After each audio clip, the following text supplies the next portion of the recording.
We're the Meltdown here with yet another Laurel's list. Always look forward to these, and this is a subject I care so passionately about. I love the thumbnail that John put together for this because it is Laurel emulating Laurie Strode, the best final girl that's ever existed in horror movies, and now it is time to talk about the best horror movie sequels that have ever been witnessed by Laurel Lunsford. Laurel, thank you so much for doing this list. This is so fun. This is going to be a fun one. I feel like we're all going to have a good time today. Me, you, Tyler. Maybe John, even a little bit. Woo!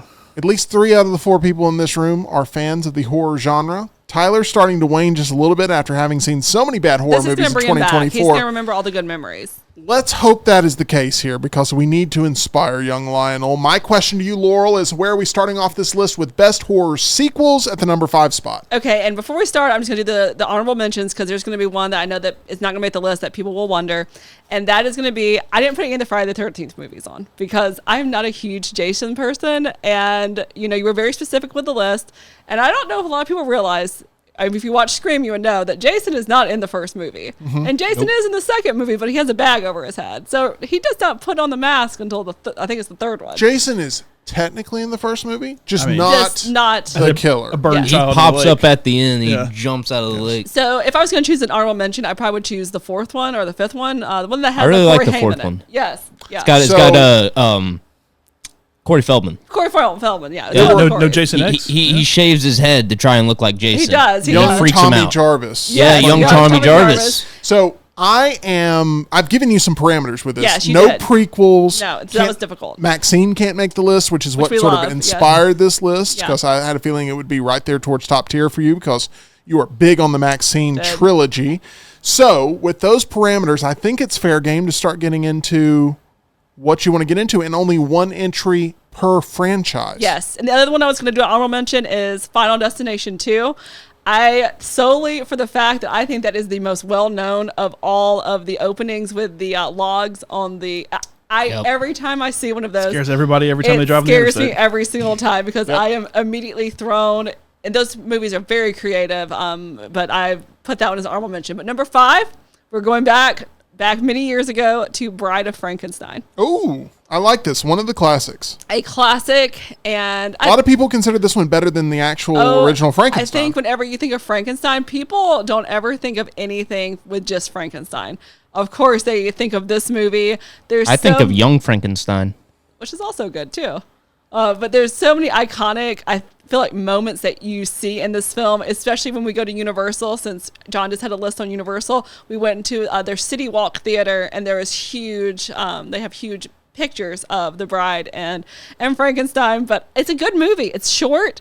It's, it's got kind of that old feel, obviously, but she doesn't speak, which I think is kind of humorous. She basically just kind of screeches, if you've ever seen the movie, and he doesn't really talk. Boris Karloff doesn't really talk that much either, but I love there is a still from this movie from behind the scenes.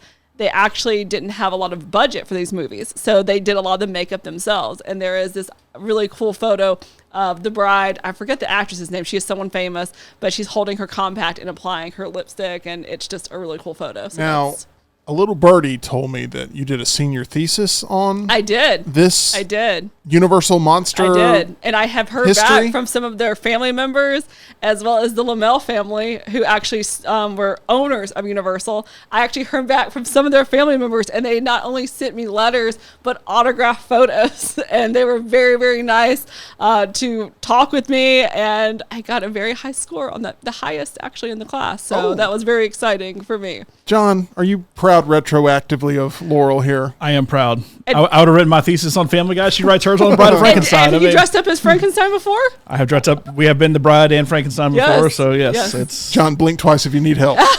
Okay. All right. Let's move. Not looking forward to that horror movie. There is a trailer, and Laurel, I don't mean this rudely. There's no way this doesn't come across as rude, but I'm going to take the shot anyway because it makes me giggle. There's this trailer I've seen incessantly for this movie coming up with James McAvoy where Speak no evil. Speak no evil. See whatever. I hate the trailer. It's my least favorite trailer of all time. But there is a moment where the wife is like, that's married to James McAvoy, is like, you get less for murder or whatever, less time in murder. And I think to myself every time, this is John being carried to some sort of horror movie by Laurel. Okay, thankfully y'all are laughing, but like every time I think to myself, like John is just trying to figure out where the exit doors are and how to escape. In my experience, it would be like John taking me to when we went to this casino last year. It was in North Carolina. We got on some road, and I was looking around. I was like, "Where exactly are we?" It looked like we were in the Twilight Zone. Like it was. It was a nice casino, though, wasn't it? It was. We finally got there. But this is fun. This is why Laurel's List is such a hit, because we get that inner working of what makes y'all's relationship happen, because it is true. Opposites do attract. All right. Number 4 on Laurel's List. You've got this memorized, obviously. No notes here. Where are we going with number 4? Best horror sequels. Number 4 is going to be Nightmare on Elm Street 2, which I think is probably the last time that you see Freddy Krueger being actually scary. And of course, I had to pick this one because of your old show, Primetime.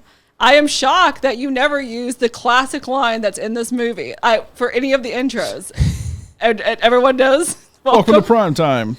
Yeah. Yeah. Is that not one of the best kills in the series? Absolutely. Oh, yeah. Absolutely. Tyler agrees. So Tyler, you're a fan. Yeah. Yeah. I just, for some reason in my head, that was the third movie that happened in. Is it not the second one? Am I wrong about that? Don't look at me. I thought it was the You might third be right, movie. Tim. It might be You the might be okay, right. well then maybe it's the third one. The third one's where they are like in the mental institution and like she's watching Dream TV, Warriors. Dream Warriors, and Okay, he like then that is grabs that her. one. I think Okay. it's that one. The second one had a documentary that came out about it, which is also very good. But the second and the third one are good. But if that is the third one, then we're going to go with that as the third one. I hope I'm not wrong, because then I'm going to feel like a complete jerk. No. Yep, it's in Dream Warriors. Okay. I just Dream looked Warriors it up. is also, yeah. Okay, that makes me feel a little Yes. bit better. Okay, let's move on to number 3 on Laurel's List. And number 3, I had to put a Michael Myers movie in here. And I'm going with Halloween 4, Return of Michael Myers. Just because mainly I hadn't actually ever watched this one like in depth. It was actually a couple years ago. They had this as a house at Halloween Horror Nights at Universal. And I was like, oh, I need to like rewatch this movie. And I was like, I really like this. Like, I liked it. So it's one of my favorites. I prefer Halloween 2, which is the 1981 too. basically direct sequel. But Halloween 4 is really strong. It's one of the best entries that exists. It's just so frustrating what happened with the momentum that they reestablished with Halloween 4 and then put it under their boot for Halloween 5, which is one of the worst of the entries. No love for Part 3, Season of the Witch? No love for Part 3, Season of the Witch, from me. I feel like in I the actually fourth like one, it Season of kind the of gets Witch. back to the original look of the movie too, like in the small town, like going like that aesthetic that Late we talked 80s, about, early 90s sort of the feel. classic Halloween look that Yeah. I know that we all really, really like, and I feel like that one does a really good job. And the house was amazing that they had that year. That's really what turned me on to it. I really like Halloween 4, so I'm glad you went with that. Not a good night.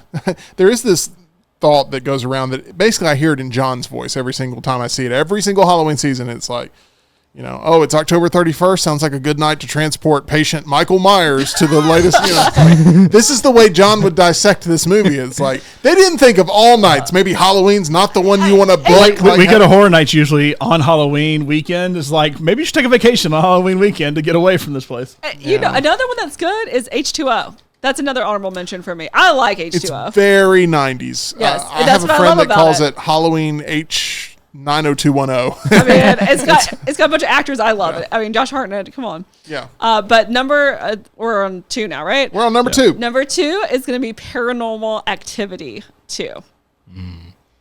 All right. Talk to me here, because I feel like these all run together for me. I don't scare easily. I do get afraid watching these movies. Like, I watched one, I think y'all were downstairs. This was back in October. Y'all were downstairs playing poker. And I was so happy to have a house full of people because I watched the original. And I was like, this is actually really scary. I think the best one, but it's the prequel, is the third one. I think the third one, there is a scene in it where it has a ghost, like I don't know, it's a sheet that's in back of the babysitter. That scene is scary. But the second one is also scary. I think it's... I don't know. I think those movies progressively got better as they went on, which is hard for horror movies. I remember enjoying one with, like, they had home camera systems all around the house, and there was a baby element. And that was the second one. Was that the second Yeah. one? Okay, well then I really did enjoy it. There was something with a swimming pool. Yeah, and I think what also made this one for back in, I mean, this was probably 2009, 2010. Yeah. The marketing for it if you listen to the trailer, there was like a gurgled noise. So of course, people had to like go and detect that. There was a special way that you could detect it. And it was like, what's happening to Hunter? And that's the baby that's in the movie. So it had like a bunch of, that's back then when they were leaving clues and things online. And that's still kind of early, not early, but, you know, post Blair Witch type of scenario. All right. Strong there with Paranormal Activity 2. At number 3, we've got Halloween 4, which I really enjoyed. They wanted to make sure Michael Myers was a big part of the promotion of that because he was missing from the third one. And there's a small scene where it's referenced in a bar that, you know, they're in the Halloween world a little bit, even though they're watching the movie.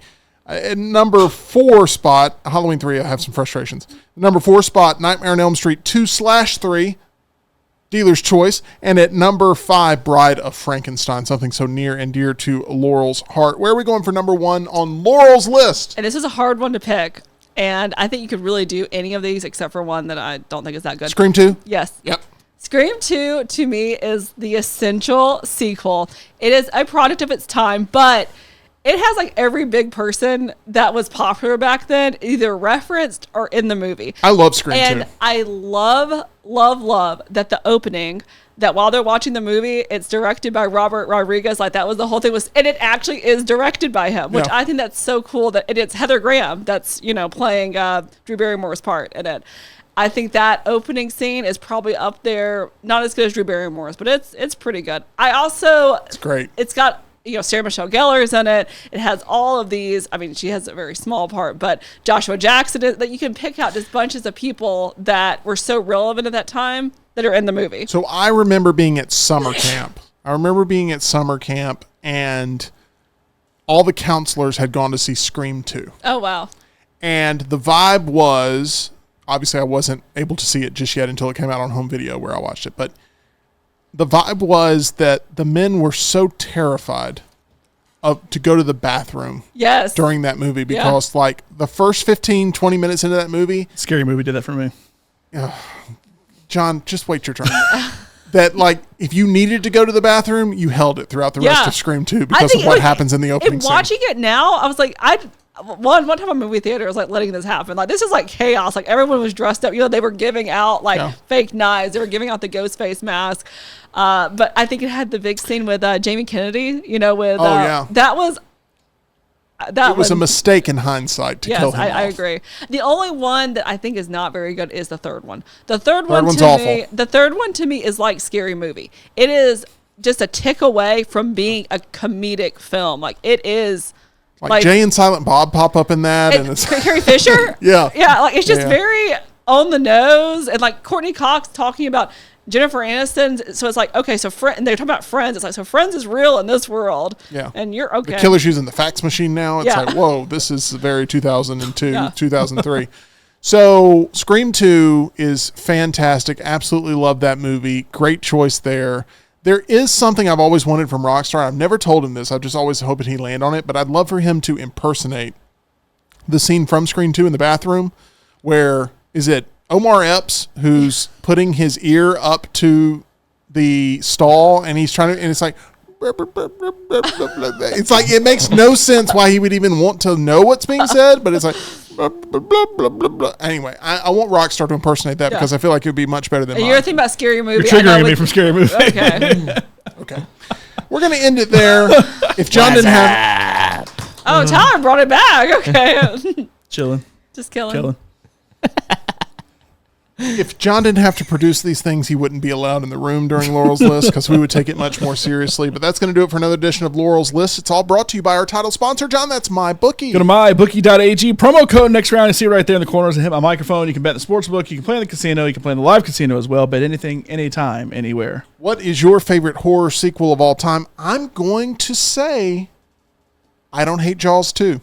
I actually kind of have a secret safe spot in my heart for Jaws 2 right there. Honestly, another good one is Psycho 2. It's like overlooked. Psycho 2's not bad. It's not bad. Not the original. What about... And I love that they referenced Psycho as much as they did in Maxine. I love that too. Great. That was one of my favorites. What about 10 Cloverfield Lane? Very, very good. It's a sequel, so it's good. Very good. Wouldn't be probably in contention for my top 5, but very good. What about Rob Zombie's Halloween 2? Okay. Tyler, we were supposed to get, that was the thing you were had to not put it supposed in to there. say. That was the only thing you were not supposed I to said say. the secret word. Okay. I want to say there's a Child's Play sequel I really like. I like Bride of Chucky. I Bride know of a lot Chucky's of people wild. don't I like can't believe it. you didn't put that on there. I love Jennifer Tilly in those movies. I wish that they had made a Tiffany movie when she was young enough to do it. I think that would have killed. Here's the thing, because I consume a lot of poker content, watching the World Series of Poker going on right now, they brought back the like a version of the big game that Jennifer Tilly was the first person on. I hear about Bride of Chucky so stinking much. Well, 'cause- between that and the TV show that's and on she right now. references it all the time when she plays poker around Halloween. She's actually brought the dolls with her to play. That's cool. Have you seen Seed of Chucky? Oh, see, the Chucky's rough, but got the fake Britney Spears. I sent you a message, Sean. You probably already seen this. I don't know. Maybe Laurel showed it to you, or maybe she didn't. But Yeah, I've seen you it. saw that. Okay, it's the burnt Bride of Chucky doll. Looks like Aegon from after. House of the Dragon. But anyway, very funny stuff there. So many different horror sequels are running through my mind right now. My first horror movie that I ever watched, like rented and watched myself, was Ghoulies 2. Oh yeah, Ghoulies. And Ghoulies 2 was fantastic as a kid because it takes place inside of like a carnival, and people are being murdered in these carnival rides as other people walk through, and Ghoulies they're is like, the Gremlins "Oh, thing, right? Yeah, it's like a yeah, ripoff. it's a Gremlins ripoff." So was Critters and all that. But Ghoulies 2, it takes place, and all these people are like, "That's awesome effects," and the people are actually being like ripped apart and stuff. So it's very funny. Well, That makes me sound like a horrible person. And Tim, one more thing before I know we have to go and wrap up, but there's well, you can take a bet on this because there's another sequel that I do think is good, is Terrifier 2, if you're into those movies. We've got... That's why she didn't mention that one either. that there's a Terrifier animatronic that is available at Party City, and you can make a bet Yep. and see if one's going to be showing up at our house with the sunglasses on. She's going to buy it, and I'm going to be terrified. Well, You should put the blender shades on him. yeah. There's a whole slew of animatronics that have interested me from Party City, from There's some good ones. We already have Spirit. a Sam from Trick or Treat. We already have that one he in our, guards the house. in got our new foyer. Michael Myers coming out, which is looking interesting. But the Terrifier one actually Pennywise. looks really good. It does look I think really it looks good. really good. And it might be showing Don't- up at our don't house encourage. any day now. We Hey, don't know. encourage this. Tyler's not seen Terrifier 1 or 2. Is this something that he should jump on before the third one? Oh yeah, the second one is actually, a lot of it is really, really off the wall, gory, but the story is actually good. I will say that. The first one is Chris just Jericho's in it. senseless. He is in it. My sister was adamant. Didn't really like the first Terrifier, but loved the second Terrifier. I'm like, how do you find like the balance between the two? I mean, they're both pretty grisly, but the production value definitely goes up. All right. We could sit here and talk about horror movies all day long. I know that's what John wants to do, but unfortunately, we've got to run. Make sure you subscribe here to The Meltdown so you don't miss any of our future conversation, including movie reactions straight out of the theater. Tyler's got you covered there. Laurel and John constantly seeing new movies, and we're constantly getting our reactions out there. Reviews, Laurel's list, Luntz's list, gaming. It's all here for you right here on The Meltdown, so make sure you like this video and subscribe.